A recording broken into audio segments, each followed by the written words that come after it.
Here's what's coming up on the world today. Thousands defy ban on gathering to honor Tiananmen massacre victims.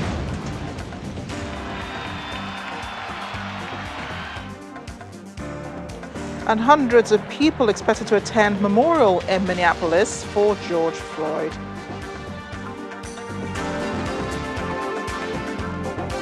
And German prosecutors say Madeleine McCann, the British girl abducted in 2007, is assumed to be dead.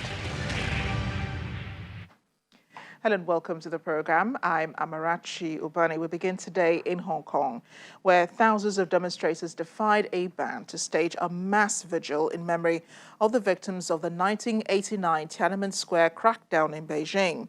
Officers erected barricades around the city's Victoria Park, but some pro-democracy protesters knocked them down and held candlelit gatherings. Police banned the vigil this year, citing coronavirus measures. Earlier, lawmakers approved a controversial bill making it a crime to insult China's national anthem. On another day of tension in Hong Kong, its legislature has passed a controversial law criminalizing the mockery of China's national anthem. Pro-democracy legislators put up signs on their desks saying, "Do not forget June 4. The hearts of the people will not die," to mark the anniversary of the 1989 Tiananmen Square crackdown. Then, as the debate progressed, they tried multiple times to hold the proceedings.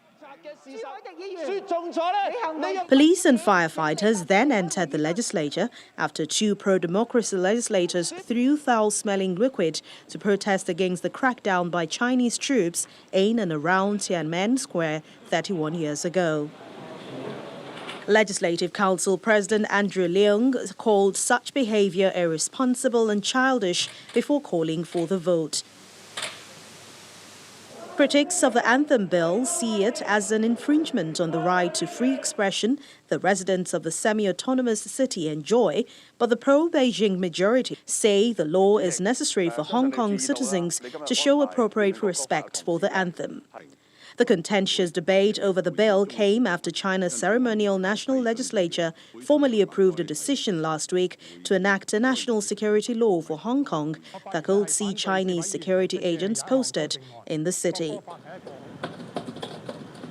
As the anthem bill passed in the legislature, thousands defied a police ban to gather with lit candles in Victoria Park. Officers had erected barricades around the area, but some pro-democracy protesters knocked them down. Police banned the vigil this year, citing coronavirus measures. On June 4, 1989, troops and tanks opened fire on pro-democracy protesters in Beijing.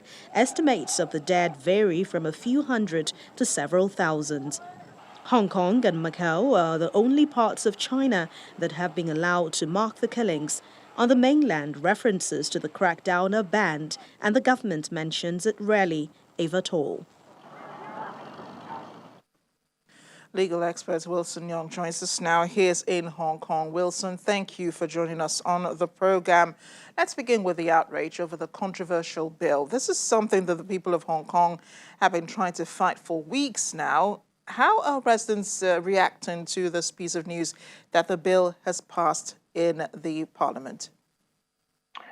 There's a mixture of shock, fear, and sadness. It's the sadness that Hong Kong's autonomy is really coming to an end. And there's a fear that the introduction of mainland-style laws and even the introduction of mainland security agents inside Hong Kong borders, what that will mean. And what that will mean is most probably a stripping of the rights and freedoms and suppression of Hong Kongers' right to dissent and to protest. You know that many are trying to understand this dance going on between Hong Kong and China and may not even understand the relationship between the two. Just for the sake of our viewers here in Nigeria especially, why is Hong Kong so upset about this new law? When Britain handed Hong Kong back to China, there was a deal that for at least 50 years, Hong Kong would retain a high degree of autonomy and also international or Western-style rights and freedoms, such as freedom of speech, freedom of protest, and so on. But right now, it's only 23 years out of the 50 years, not even halfway. But we've seen a steady erosion of that autonomy and rights of freedom. And now this is really the killer blow. With the introduction of mainland-style laws, such as so-called anti-subversion laws, and also mainland security agents here in Hong Kong, and they are well known for abusing human rights up in the mainland. Yeah, and we did see much of the protests against the pushback against China, a lot of that last year when those protests went on and on. But this probably has pushed many to go on with marking the anniversary of the Tiananmen Square crackdown. That's something that's been banned by China. It would be difficult for people to forget the deadly protests, but that puts Hong Kong in a pretty awkward position, don't you think? Because people want one thing, but even the Hong Kong government wants another. The Hong Kong government is aligning with the mainland China. The Hong Kong government is essentially chosen by Beijing right now. There's no free vote. And you're right that the Tiananmen Memorial is a very important thing for Hong Kong people, because for the past 31 years, we've marked it every year with a huge candlelight vigil. Families go, hundreds of thousands of people. And Hong Kong people fear that this is really the last time we'll see that. With the new anti-subversion laws, which could see people jailed for many years for attempting to challenge the Communist Party, could really be the last one we ever see. Well, still hoping that things return a bit to normal in Hong Kong, especially as you deal with other issues as well. The coronavirus pandemic is one of those. And how is Hong Kong doing with that, by the way? We're reaching pretty low figures. It's single digits over the past few weeks. There's been small clusters, but overall, it's in good shape. Wilson, thanks again for joining us on the program. Do stay safe in Hong Kong. Thank you. The United Nations says thousands of people have been killed amid near impunity for offenders, and the war in the Philippines, which has waged on illegal drugs since 2016. Its report leveled heavy criticism at President Rodrigo Duterte's government. His drugs crackdown has been marked by high-level rhetoric that can be seen as permission to kill. Reports says it's calling on independent investigation into the matter. The administration has in the past rejected all criticism of its policies and denies the killings are illegal.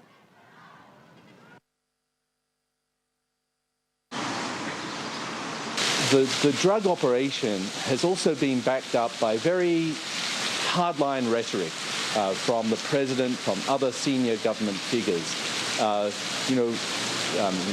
encouraging the police actions or promising impunity to police officers. And we fear that together with the orders, these statements and rhetoric in some ways give the police an encouragement or even a permission to kill.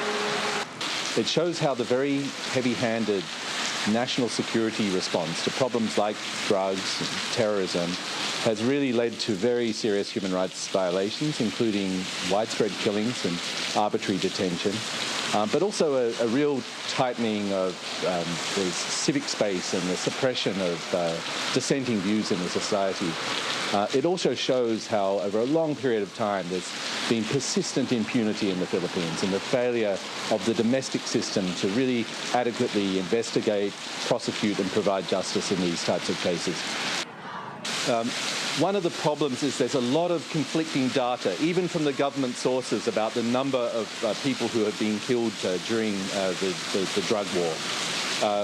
According to the government's figures, the most conservative estimate we could come up with was at least 8,664 people killed, either by the police or by other unidentified individuals.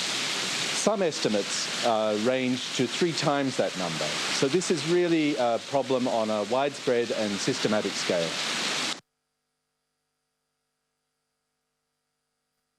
Well, hundreds of people are expected to attend a memorial in Minneapolis for African-American George Floyd, who died in police custody last month. The death of Floyd, whose neck was pinned under a white officer's knee, has sparked huge protests over racism and police killings of Black Americans.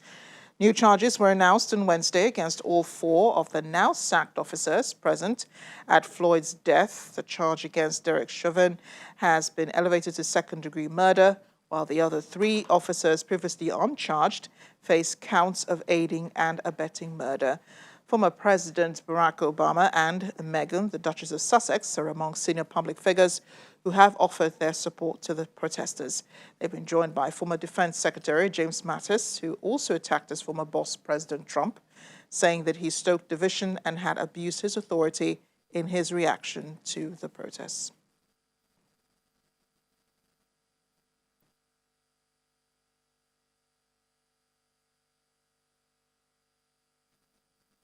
Joining us now is a UK lawyer. He's also an arbitrator and mediator, Mr. Momo Kadiri, who joins us now from London. Mr. Kadiri, thank you for joining us on The World Today. Thank you, Amarachi. Thank you for having me. This issue of racism and police brutality has gone on for years and years, and America has always been put on this pedestal of, fighting for the oppressed, dishing justice. How do you think protests going on now impact on the country's image? First of all, can I also send my thoughts and wishes to the family of George Floyd? What has happened in the U.S.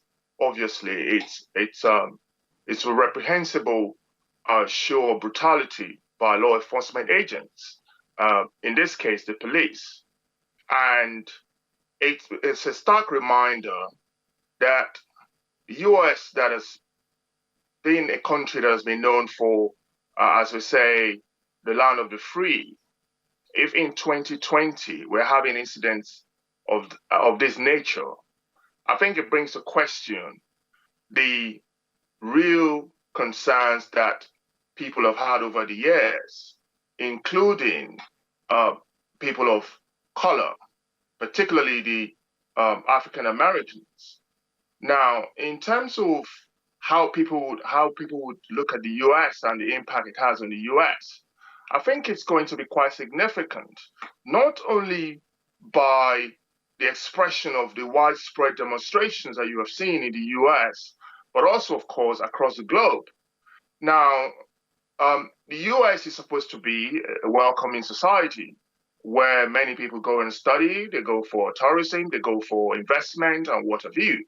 Now, when you see graphic images of police and law enforcement agents holding down a gentleman who was unarmed, who had already submitted to arrest, I think it brings a lot of questions more than answers at the moment. Yeah, we also have seen, such images, unfortunately, in other parts of the world, Nigeria inclusive. And I'm sure you've seen the number of videos of those protests going viral, even here in Africa. So how could racism and police brutality in the U.S. be interpreted in this part of the world? And what can we do to make the police even more responsible? I think there is a short and a long answer to that question. Now, in terms of the short answer, which is that police brutality by law enforcement agents is real, and racism is real. And it is unfortunate that you and I are having this conversation in 2020. We are still discussing racism in America. Now, in terms of the solution or what can be done in terms of accountability for law enforcement agents, I think that law enforcement agents need to be accountable. There needs to be justice. The rules are very clear. If somebody is suspected to have committed an offense, there's a process, there's a procedure that is followed and that is supposed to be followed. In this case, from the video footage that has been seen by millions of people around the globe, it is clear that this gentleman was not armed. as I mentioned before. Now, police officers have to be brought to book. I understand that the 4 police officers are now being, charges are now going to be brought against them. But I think the problem is beyond just, prosecution of law enforcement agents and the police in this case. I think the solution needs to look outside of law enforcement. There are many areas that needs to be looked into. For example, there needs to be political leadership at the very highest level, whereby there is affirmative action being taken against discrimination and racist misbehavior that we have seen. And people of color, in this particular case, African American, and I think we'd have to leave it there, Mr. Kadiri. I'm so sorry for interrupting, and thank you again for joining us on The World today. We'll bring you back on the show to have more thoughts on this. Thank you again for speaking with us, Mr. Momo Kadiri, a lawyer, arbitrator, and mediator in London. Still ahead on The World today.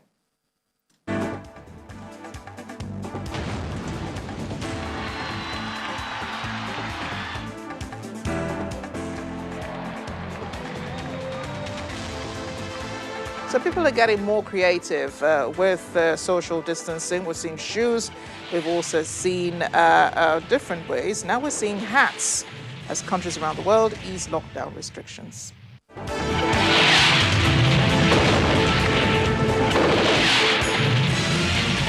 Welcome back.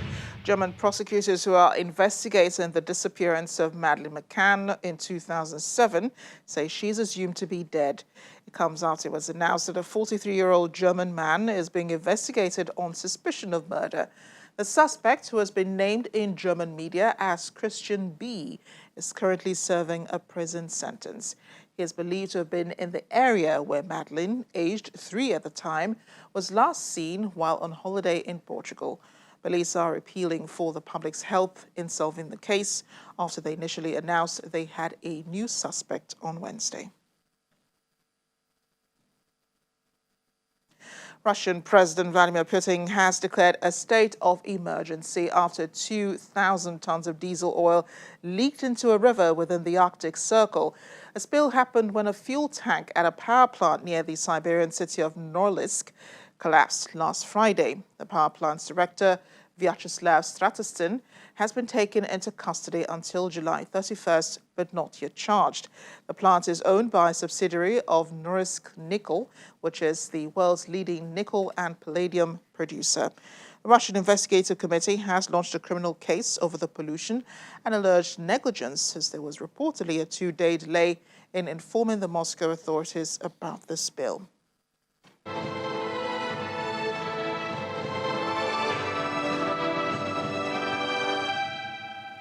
In the meantime, many European countries are easing travel restrictions so people can resume travel.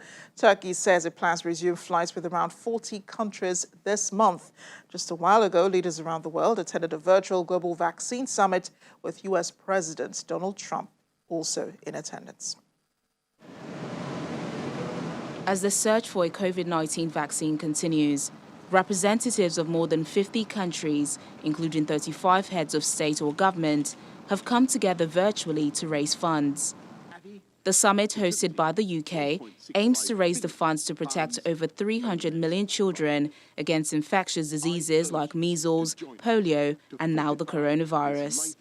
British Prime Minister Boris Johnson called for donations of at least $7.4 billion.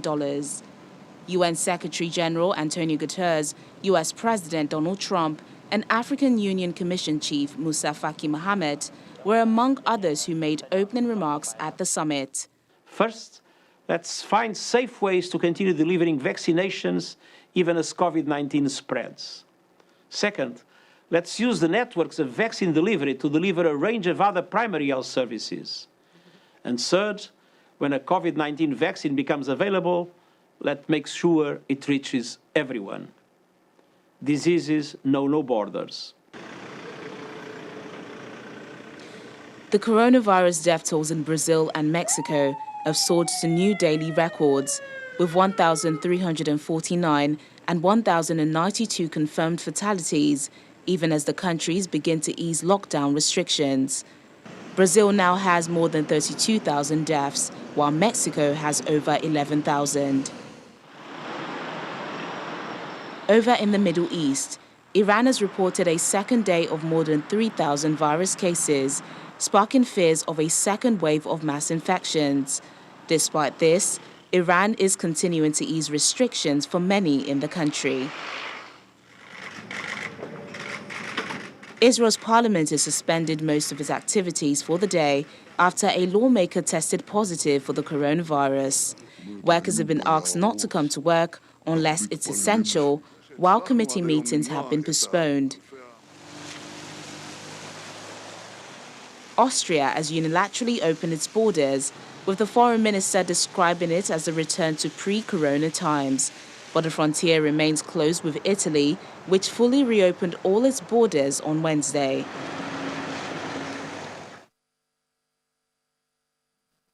As we end the program, an art gallery in Paris has turned to winged headwear inspired by an ancient Chinese dynasty to ensure its visitors respect coronavirus. I think they just caught up in, the funny-looking hats. But thanks for watching. I'm Amarachi Uvani.